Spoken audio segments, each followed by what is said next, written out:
इस एपिसोड की शुरुआत में हम देखते हैं नीलोफर, हलीमा और बाकी खवातीन के साथ एक गार की जानिब बढ़ रही है और गार के बाहर पहुंचते साथ ही वो गार के नीचे एक छोटा सा धमाका करती है, जिसकी वजह से गार के अंदर मौजूद बहुत से परिंदे उड़ निकलते हैं। नीलोफर कहती है, हमें जिस चीज की तलाश है वो इस गार में है, चलो। वो सब मशले उठाए अंदर दाखिल हो जाते हैं। उधर डमरोल और बलाबान ने बाजंतीनी सिपाही को बांधा होता है और बलाबान उसे दबोचते हुए पूछता है, बोरान साहब कहाँ हैं? तुम्हें कैसे पता चला कि हम आ रहे हैं? ये कहते साथ ही बलाबान उस पर टूट पड़ता है। दूसरी तरफ ओरहान बोरसा के सामने खड़ा होता है और गहरी नजरों से बोरसा के चप्पे चप्पे को देखता है।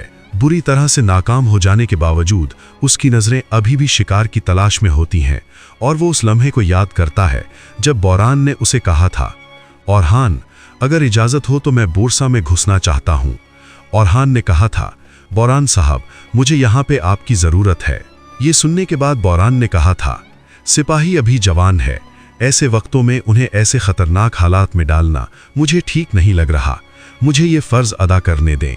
इस ख्याल को याद करने के बाद ओरहान बोरान की वजह से बहुत परेशान हो जाता है। इसीलिए कारा खलील उसके पास आता है तो वो उससे पूछता है, हमने उन्हें हमें कैसे घात में फंसाने दिया खलील?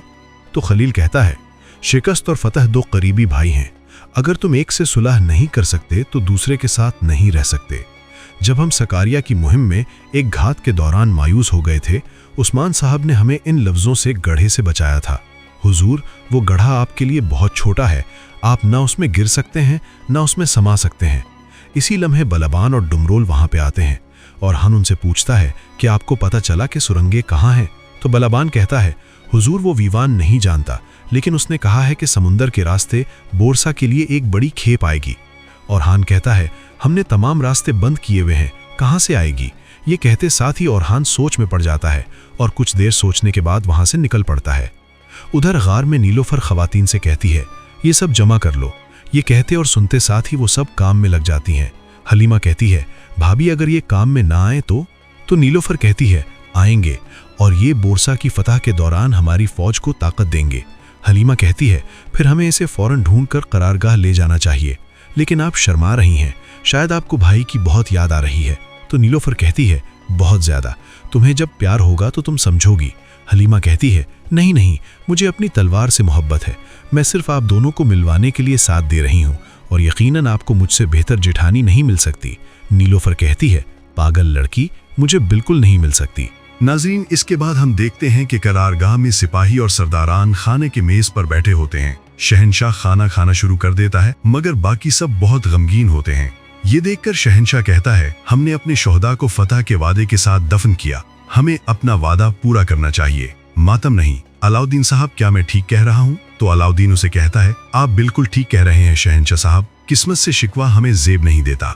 इंशाअल्लाह हम जल्द ही बहुत सी दूसरी फतूहात से शिकस्त की तलाफी करेंगे। ये सुन के सब इंशाअल्लाह कहते हैं। अलाउद्दीन मजीद कहता है, ताहम एक धोखेबाज सरदार बहुत से दूसरे सरदारान की शान को बर्बाद कर सकता है। मुझे बताएं, वो बोरान साहब आपके करीबी लोगों में से था ना? क्या आपको बिल्कुल भी महसूस नहीं हुआ? तोची कहता है, हमने कभी नहीं सोचा था कि वो ऐसा कर सकता है हुजूर। जवाबन अलाउद्दीन कहता है, फिर आपको भी वो सोचना चाहिए जो सारोज सोच सकता है। ओची साहब, हम सब की गलती को मेरे भाई पर डालना ठीक नहीं है, हम एक साथ हैं। तो शहंशाह कहता है, हमारे लिए एजाज है कि हम अजीम उस्मान सरदार के बेटे के गिर्द मुत्तहिद हैं। काश उनके दोनों बेटे यहाँ होते और हम सिपाहियों के सामने एक साथ खड़े हो सकते। क्या ये बेहतर नहीं होता अलाउद्दीन साहब? अलाउद्दीन कहता है, भाई के पास करने के लिए अहम काम है शहंशाह साहब। शहंशाह कहता है, क्या वो फिर अपने तौर पर मामला हल करने की कोशिश कर रहा है, जैसे उन्होंने बुरान साहब को बोरसा में जासूसी के लिए भेजा, जबकि बहुत से दूसरे सिपाही ये कर सकते थे? चले, हमें तो छोड़ें, आप तो उनके भाई हैं, उन्होंने आपकी भी राय नहीं पूछी। क्या ऐसी नाइत्तेफाकी पैदा करना मुनासिब है? अलाउद्दीन कहता है, नाइत्तेफाकी की वजह बनने वाला ही नाइत्तेफाकी की बात करता है शहंशाह साहब, और आप अच्छी तरह जानते हैं कि इन चीज़ों पर बात करने के लिए ये जगह ठीक नहीं है। शहंशाह कहता है, आप ठीक कह रहे हैं अलाउद्दीन साहब, ये जगह नहीं है, ये जंगी कौंसल है। ये सुनकर अलाउद्दीन परेशान हो जाता है।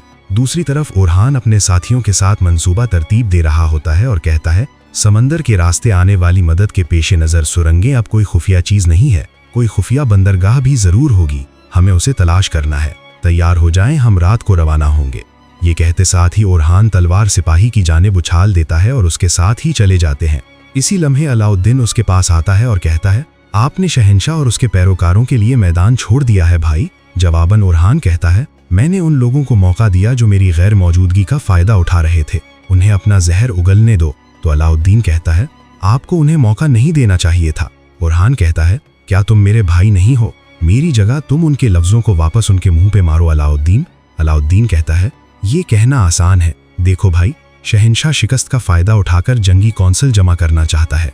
वो सरदारान के सामने आपको जलील करने और उनका भरोसा जीतने की कोशिश कर रहा है। शिकस्त का इस्तेमाल करके आपको तन्हा छोड़ने की कोशिश कर रहा है। भाई, उन्हें ऐसा मत करने दें। ओरहान उससे कहता है, मेरे लिए मेरा भाई काफी है। ये कहते साथ ही वो तीर नक्शे में दे मारता है। इधर नीलूफर वापस कबीले जा पहुंचती है और सिपाहियों से कहती है, जल्दी करो, सब उतारो। वहां पहुंचने वाली मालहून खातून गुस्से से कहती है, कबीले में इतने कामों के होते हुए तुम लोग कहां थे? हलीमा कहती है, क्या हम अपना काम मुकम्मल किए बगैर जा सकते थे वालिदा? नीलूफर कहती है, हमने जाने से पहले ही गाड़ियों को लादना शुरू कर दिया था। और गोंचा कहती है, हमने भी इलाज का सामान तैयार कर दिया है, जब खाने तैयार हो जाएंगे तो हम एक साथ करारगाह रवाना होंगे। मगर मालहून खातून कहती है, कोई कहीं नहीं जाएगा। नीलूफर कहती है, ओरहान साहब हमारे इंतजार में होंगे। मालहून खातून कहती है, मैंने कहा तुम नहीं जाओगी, तुम यहीं रहोगी। हलीमा बोलते हुए कहती है, लेकिन भाभी। मालहून खातून नीलूफर से कहती है, तुम सब मिलकर सारे अधूरे काम मुकम्मल करोगी। हलीमा और हफ्सा कल गाड़ियां सोगूत लेके जाएंगी, सिपाही उनसे गाड़ियां ले लेंगे। ये कहते साथ ही मालहून खातून जाने लगती हैं तो नीलूफर पूछती है, मालहून खातून क्यों? जवाब में मालहून खातून कहती है, क्योंकि मेरा यही हुक्म है। गुंचा कहती है, वालिदा मत करें, अलाउद्दीन साहब भी इंतजार कर रहे हैं।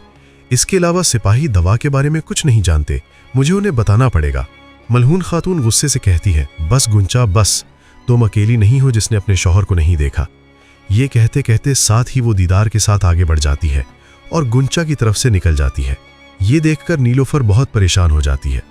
आगे बढ़ते हुए मलहून खातून दीदार से कहती है, बहू अब भी अपनी मर्जी कर रही है, अगर मैं एक बात को दोबारा ना कहूं तो मैं अपनी बात नहीं मनवा सकती। दीदार कहती है, नहीं ऐसा नहीं है, देखो वो तुम्हारे ओरहान की अच्छी बीवी और तुम्हारे पोतों की अच्छी माँ है, वो आपकी बेइज्जती भी नहीं करती। इसके साथ वो दोनों आगे बढ़कर बैठ जाती हैं। दीदार मजीद कहती है, लेकिन वो बस अब भी हमारे उसूलों पर अमल नहीं करती। आखिरकार वो हम में से नहीं है, वो बाज़ंतीनी महलों में पली बढ़ी है। मलहून खातून कहती है, वो दूसरी लड़कियों पर भी ज्यादा असरअंदाज हो रही है, उनके लिए बहुत पहले ही वक्त हो चुका है। वो दोनों कहती हैं कि वो अपनी भाभी की तरह प्यार में पड़ने से पहले शादी नहीं करेंगी और गुंचा उसकी वजह से अपने ही रास्ते पर चल पड़ी है। ये बहू हर चीज के पीछे है। तो दीदार कहती है, गोंचा के पास पहले ही काफी मसाइल हैं। मलहून खातून, जब आप भी उस पर गुस्सा करती हैं तो वो लड़की बहुत दिल बर्दाश्ता हो जाती है। मलहून खातून कहती है, ये मसला हम सबको मुतासिर करता है खातून, वो एक सरदार के बच्चे को बेटा नहीं दे पा रही और अलाउद्दीन उसकी वजह से किसी दूसरी खातून से शादी नहीं करना चाहता। बस बहुत हो गया है। हर कोई देखेगा कि इस कबीले में किसकी बात अहम है, हर कोई अपनी हद जानेगा। फातिमा भी जल्दी पहाड़ों से आ जाएगी। मैं इस मसले को मजीद नहीं बढ़ाऊंगी, मैं उसकी और हलीमा की जल्दी शादी करवाऊंगी, अलाउद्दीन की भी। दीदार खातून, मुझे इस बारे में तुम्हारी मदद चाहिए। अलाउद्दीन की नस्ल को जारी रखने के लिए एक मुनासिब दुल्हन को तलाश करो। इस दौरान एक खातून मलहून खातून से कहती है, मलहून खातून, उस्मान साहब सोगूत के लिए रवाना होंगे। ये सुनते साथ ही मलहून खातून उठकर चली जाती हैं। इधर गोंचा बहुत उदास खड़ी होती है कि नीलोफर उसके पास आती है और कहती है, वो हम सबसे नाराज थीं, लेकिन उन्होंने गुस्सा तुम पर निकाला, परेशान मत हो। नम आंखों के साथ गोंचा कहती है, हमेशा की तरह मेरी औलाद नहीं हो सकती है ना, और इसलिए मेरे साथ ऐसा सलूक किया जाता है, मैं जानती हूँ। नीलोफर उसे हौसला देते हुए कहती है, उनका मसला मुहासरा है, वो अंदर ही अंदर ओरहान और अलाउद्दीन के बारे में परेशान है, वो इसलिए ऐसा सलूक कर रही हैं। गोंचा उससे कहती है, शायद इसलिए वो तुम्हारे साथ ऐसा सलूक करती हैं, लेकिन उनका मेरे साथ मसला वाज़ेह है, अब मैं कुछ देर अकेली रहना चाहती हूँ। ये कहते साथ ही गोंचा चली जाती है। अंदर उस्मान साहब सोगूत जाने के लिए तैयार होते हैं। मलहून खातून उनसे कहती है, आप हमेशा कहते हैं ना कि जिस रियासत को हम पीछे छोड़ेंगे उसे हर जगह जड़ पकड़नी चाहिए।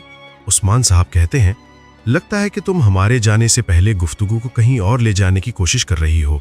मलहून खातून, मैं तुम्हें जानता हूँ। तो मलहून खातून कहती है, हमारी रियासत की बका हमारी नस्ल की बढ़ोतरी पर कायम है। इस मामले में सिर्फ ओरहान नहीं हमें खुश किया है, अब वक्त आ गया है कि हमारे दूसरे बच्चे भी ऐसे शरीक हयात चुने जो हमें पोते पोतियां दें, हलीमा और फातिमा और अलाउद्दीन के लिए भी। उस्मान साहब कहते हैं, जब कह रही हो कि वक्त हो गया है तो फिर आसानी हो। ये कहते साथ ही उस्मान साहब खैमे से बाहर आते हैं। उनका घोड़ा तैयार होता है और लोग खैमे के बाहर जमा होते हैं और पुरजोश अंदाज में उस्मान साहब को सलाम पेश करते हैं। सलाम का जवाब देने के बाद उस्मान साहब घोड़े पर सवार हो जाते हैं और कहते हैं, मैं आज सोगूत का दौरा करूंगा, लेकिन मैं जानता हूं और मैं देख रहा हूं कि मेरे ओरहान की बदौलत अगली बार मैं बूरसा का दौरा करूंगा। इसी लम्हे जैरकुताय एक घोड़ा दौड़ाता कबीले में दाखिल होता है। वो अपना घोड़ा उस्मान साहब के घोड़े के साथ ला जोड़ता है और कहता है, हमें बोरसा से खबर मिली है और हान साहब पर बोरसा के दाखिली दरवाजे पर घात लगाकर हमला किया गया। हमारे बहुत शहीद हैं। ये सुनकर सब बहुत परेशान हो जाते हैं। नीलोफर कहती है, ऐ मेरे अल्लाह, और हान की हिफाजत फरमा। जैरकुताय मजीद कहता है, और हान साहब और अलाउद्दीन साहब बिल्कुल ठीक हैं, लेकिन बोरान इनके हाथों में कैद है। हम नहीं जानते कि वो जिंदा है या मर गया है। ये सुनकर उस्मान साहब बहुत परेशान हो जाते हैं। नाजरीन, इसके बाद हम देखते हैं कि बोरसा के जिंदान में तुर्क कैदियों पर जुल्म के पहाड़ तोड़े जा रहे होते हैं। वहशियों की तरह उन्हें मारा पीटा जा रहा होता है। एक वहशी बोरान पे तशद्दुद करते हुए पूछता है, बोलो, तुम यहाँ कैसे दाखिल हुए?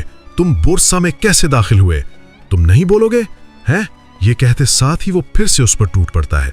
फिर उससे पूछता है, तुमने ओरहान के लिए दरवाजा क्यों खोला?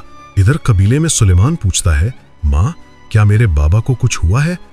नीलोफर दोनों बेटों को गले लगा लेती है। सुलेमान की बात सुनकर मलहून खातून हफ्सा से कहती है, कासिम और सुलेमान को ले जाओ। ये सुनते साथ ही हफ्सा उन दोनों को लेकर चली जाती है। उस्मान साहब जीरकुताय से कहते हैं, फौरन निकल जाओ और उनसे कहो जख्मों पे मरहम लगाएं।